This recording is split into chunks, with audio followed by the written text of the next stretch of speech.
क्या आप जानते हैं कि एक छोटा सा आयन आपके सॉल्ट को डिसॉल्व होने से रोक सकता है? और ये ट्रिक आपके बोर्ड एग्जाम में 2 to 3 मार्क्स का सीक्रेट है। तो चलिए सीक्रेट को अनवेल करते हैं। उसके लिए हमें कॉमन आयन इफेक्ट को जानना बहुत ज़रूरी है। कॉमन आयन इफेक्ट क्या होता है और बोर्ड के पर्सपेक्टिव से हमें किस तरीके से इसको लिखना है ताकि आपके ज़्यादा से ज़्यादा मार्क्स आ सकें, और रियल लाइफ में कॉमन आयन इफेक्ट कहाँ यूज़ हो रहा है और हमें इससे क्या फ़ायदा है। तो चलिए डिस्कस करते हैं कॉमन आयन इफेक्ट। तो आप यहाँ पर देखें, कॉमन आयन इफेक्ट की डेफिनेशन सबसे पहले देखते हैं। The suppression of ionization of a weak electrolyte by adding common ion to it is called common ion effect. अच्छा, हम इसमें देखें, इसमें उसने 2 चीज़ें बताई हैं, एक वीक इलेक्ट्रोलाइट और दूसरा उसने बताया कॉमन आयन। अब कॉमन आयन इफेक्ट है क्या?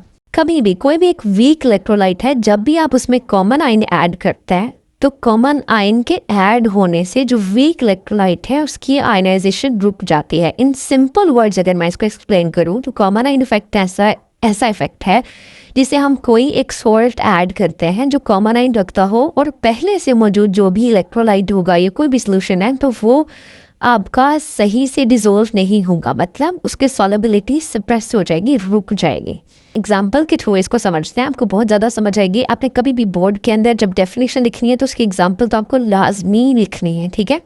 विदाउट एग्जाम्पल आपको उस तरीके से मार्क्स नहीं मिलेंगे। और एग्जाम्पल में अपना इंपॉर्टेंट पॉइंट्स हैं वो मैं आपको बताती हूँ। पहले एग्जाम्पल को समझे। इस एग्जाम्पल में देखें तो आपके पास सोडियम क्लोराइड जो है ये आयनाइज्ड फॉर्म में यहाँ पर दिखाया गया है। सोडियम और क्लोराइड आयंस में आपका सोडियम क्लोराइड जो है वो आयनाइज हुआ है। इसके लिए उसने इक्विलिब्रियम कांस्टेंट लिखा है। इक्विलिब्रियम कांस्टेंट किस तरीके से लिखते हैं?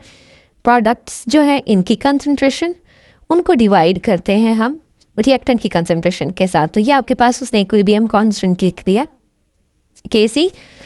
अब आपके पास जो सोडियम क्लोराइड है ये वाटर, कभी भी कोई भी आयनाइजेशन होती है तो जो कोई सॉल्ट होता है आपके पास या कोई भी मॉलिक्यूल है, कंपाउंड है, तो वो वाटर के अंदर जैसे आप उसको ऐड करते हैं तो वो आयन या वो मॉलिक्यूल टूटता है आयंस में। जैसे यहाँ पर ये सोडियम और क्लोराइड आयंस में टूटा हुआ है।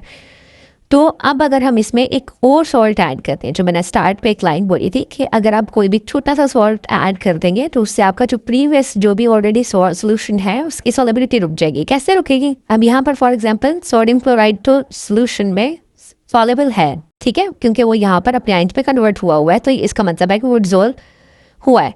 बाद अगर हम इसमें एक और सॉल्ट ऐड करते हैं HCl अगर हम इसमें ऐड करते हैं तो HCl क्योंकि ऑलरेडी ये सोल्यूशन फॉर्म में और वाटर तो यहाँ पर है तो ये भी आयनाइज होगा और यहाँ पर बनेगा आपके पास हाइड्रोजन एंड क्लोराइड आयन। अब अगर आप गौर करें तो आपके पास पहले से मौजूद NaCl था, आपने HCl ऐड किया।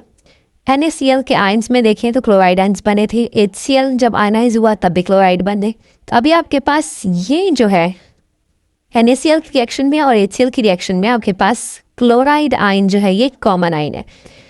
अब कॉमन आयन तो हमारे पास आ गया, ये सोल्यूशन के अंदर ही सब कुछ हो रहा है, ठीक है। एक आप समझ लें कि एक बीकर है, बीकर के अंदर आपने NaCl ऐड किया हुआ है, कुछ वाटर ऐड किया हुआ है। जब आप NaCl और वाटर को ऐड करते हैं तो वो कुछ इस तरीके से आपके पास आयंस जनरेट होना शुरू हो जाते हैं, सोडियम एंड क्लोराइड आयंस। उसके बाद जब अगर थोड़ी देर बाद अगर आप HCl ऐड करते हैं तो HCl भी अपने आयंस में कन्वर्ट हो जाता है। तो अब उस बीकर में आपके पास कॉमन आयन है विच इज़ क्लोराइड आयन, ठीक है। अब कॉमन आयन आपके पास आ गया। अब इस कॉमन आयन की वजह से इफेक्ट क्या हो रहा है? अब आप देखें, क्योंकि आपके पास पहले NaCl था वो डिसॉल्व हो रहा था, बट अब क्या हुआ, क्लोरीन आयन की कंसंट्रेशन जब वो बहुत ज़्यादा हो गई है तो अब आपका जो इक्विलिब्रियम है वो डिस्टर्ब हो गया, मतलब स्टेबिलिटी अब इतनी नहीं रही। तो अब क्या होगा, अब ये रिएक्शन डिस्टर्ब होगा। ये वाला कैसे डिस्टर्ब होगा? अब देखिए आपके पास क्लोरीन जो है वो ज़्यादा है तो ये क्लोरीन इस सोडियम के साथ जाके रिएक्शन करेगी इसके साथ। तो जब क्लोरीन और NaCl बनेंगे तो आपके पास जो प्रोडक्ट होगा वो क्या होगा? NaCl होगा। तो अब आपके पास अगेन बन क्या रहा है? NaCl बन रहा है। तो अब आपका रिएक्शन अगर आप देखें तो आपके पास कॉमन आयन की वजह से रिएक्शन जो है वो बैकवर्ड जा रहा है। आपका इक्विलिब्रियम डिस्टर्ब हुआ, पहले आपका रिएक्शन फॉरवर्ड था, अब रिएक्शन क्या हुआ? बैकवर्ड, रिवर्स रिएक्शन हो गया, ठीक है। तो अब आपका इक्विलिब्रियम डिस्टर्ब हो गया। तो अब देखें जब आपके पास सोडियम और क्लोरीन जो है ये आपस में रिएक्ट कर रहे होंगे, NaCl बन रहा होगा, तो आपके पास NaCl अब ज़्यादा बन रहा है। अब उसकी सॉल्युबिलिटी क्या हो गई है? स्प्रेस हो गई है, कम हो गई है। तो आपके पास जो सोडियम क्लोराइड है उसके क्रिस्टल्स आपको बनते हुए नज़र आएंगे। तो मैंने आपको बताया था कि रियल लाइफ में हम इस कॉमन आइन इफेक्ट को कहाँ पर यूज़ करते हैं। तो रियल लाइफ में अगर आपने सॉल्ट को प्योरीफाई करना है तो आप क्या करते हैं, उसके अंदर कोई भी ऐसा एसिड ऐड करते हैं जो थोड़ा स्ट्रॉन्ग हो और कॉमन आइन रखता हो। तो कॉमन आइन आने की वजह से वो आपके जो सॉल्ट होगा उसको क्या कर देगा, क्रिस्टलाइज करेगा, उसको प्योर कर देगा। ठीक है, तो आप किसी भी सॉल्ट को प्योर करने के लिए कॉमन आइन इफेक्ट यूज़ कर सकते हैं। अच्छा, अब इस एग्जाम्पल को अगर आप कर लेंगे, या ये यहाँ पर मैं आपको कुछ लाइंस यहाँ पर मार्क करवाती हूँ, हाईलाइट करवा देती हूँ। इन अगर आप लाइंस को याद कर लें तो किसी भी एग्जाम्पल में आप फिट कर सकते हैं। ये लाइंस आपकी बुक में हैं तो ठीक है, अदरवाइज आप यहाँ से इसको कर लें। यहाँ पे देखें जो मैंने आपको भी हाईलाइट किया, the addition of common ion to the solution of less soluble electrolyte suppresses its ionization and the concentration of unionized species increases। तो अब यहाँ पे वो क्या कह रहे हैं कि जो अनआयनाइज्ड स्पीशीज हैं वो इंक्रीज होना शुरू हो जाती हैं। ठीक है, विच मे कम आउट एज प्रेसिपिटेट। तो जैसे यहाँ पर उसने सोडियम और क्लोरीन को आपस में रिएक्शन करवा कर दिखाया है, तो क्या बना हमारे पास, NaCl। तो NaCl आपको प्रेसिपिटेट की फॉर्म में मिल जाए। तो चलिए कुछ और हम एग्जांपल्स यहाँ पर देखते हैं। अब आपने वीडियो को पॉज करना है और ख़ुद से इसको सॉल्व करने की कोशिश करनी है और देखना है कि कॉमन आइन इफेक्ट कहाँ से किस तरीके से आ रहा है। अब फॉर एग्जांपल यहाँ पे KClO3 है, तो यहाँ पर इसकी जब आयनाइजेशन होती है तो आपके पास पोटेशियम आइन ClO नेगेटिव बन रहा है आपके पास। ठीक है, लेकिन जब आप इसके अंदर, अभी ये इक्विलिब्रियम पोजीशन में है, मतलब स्टेबल है, लेकिन जैसे हम इसमें KCl ऐड करते हैं तो आप यहाँ पर देखें तो आपके पास कॉमन आइन जनरेट हो रहा है जो पोटेशियम है। ठीक है, अब आपके पास पोटेशियम कॉमन आइन है, मतलब पोटेशियम आइन आपके पास इंक्रीज हो गया। तो जैसे आपके पास पोटेशियम आइन इंक्रीज होगा तो ये जाएगा और रिएक्ट करेगा किसके साथ, ClO नेगेटिव के साथ रिएक्ट करेगा। और अगर ये रिएक्ट करेगा तो आपके पास प्रोडक्ट अगेन कौन सा बनेगा, KClO3।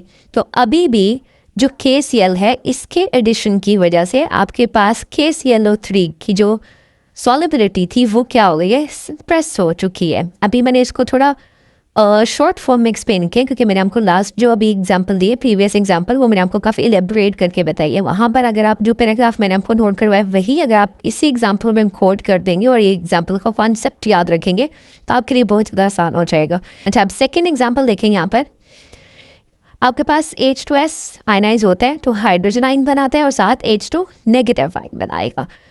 अभी अगर हम इसके अंदर एक स्ट्रॉन्ग एसिड HCl ऐड करते हैं तो आपके पास वो आयनाइज होता है हाइड्रोजन एंड क्लोराइड आइन में।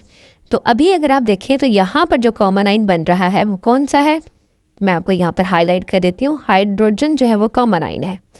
अब यहाँ पर हाइड्रोजन आइन की कंसंट्रेशन क्योंकि बहुत ज़्यादा हो गई है तो अभी यही जो हाइड्रोजन होगा वो क्या करेगा, रिएक्ट करेगा आपके S2 नेगेटिव के साथ। तो जब ये S2 नेगेटिव के साथ रिएक्ट करेगा तो आपके पास प्रोडक्ट H2S बनेगा जो आपके स्टार्टिंग में आपके पास अवेलेबल था। तो मतलब इस कॉमन आइन की वजह से आपके पास H2S जो है इसकी जो आयनाइजेशन है या सॉलिबिलिटी है वो क्या हो गई, सप्रेस हो गई। तभी ये क्रिस्टलाइज होकर ये प्रेसिपिटेट्स बनकर ऊपर आ जाएगा। ठीक है, नेक्स्ट एग्जाम्पल में उसने क्या कहा है, NH4Cl ये आपके पास आयनाइज होता है अमोनियम आइन में और क्लोराइड आइन में। अगर हम उसके अंदर अमोनिया ऐड करते हैं तो अमोनिया जो है वो वाटर के साथ रिएक्ट करके अमोनियम आइन बनाता है और OH नेगेटिव बनाता है, मतलब हाइड्रोक्साइल आइन देगा। अब यहाँ पर देखें, अब आपके पास जो कॉमन आइन है वो ये है अमोनियम आइन NH4+, दोनों रिएक्शन में आपके पास ये आइन बन गया। ठीक है, अब आपके पास अमोनियम आइन की कंसंट्रेशन जो है वो बहुत ज़्यादा है। अब इसकी कंसंट्रेशन ज़्यादा होने की वजह से ये जाकर रिएक्ट करेगा क्लोरीन के साथ। तो जैसे ही ये क्लोरीन के साथ रिएक्ट करेगा तो आपके पास क्या बनेगा, अमोनियम क्लोराइड। तो इट मीन्स कि जैसे ही हमने अमोनियम ऐड किया, अमोनियम ने कॉमन आइन जनरेट होने की वजह से यहाँ पर NH4Cl जो है इसकी सॉलिबिलिटी या आयनाइजेशन पावर जो है वो क्या हो गई, रिड्यूस हो गई, सप्रेस हो गई, कम हो गई। तो अब NH4Cl जो है वो प्रेसिपिटेट होकर ऊपर आ जाएगा और ये डिसॉल्व नहीं होगा।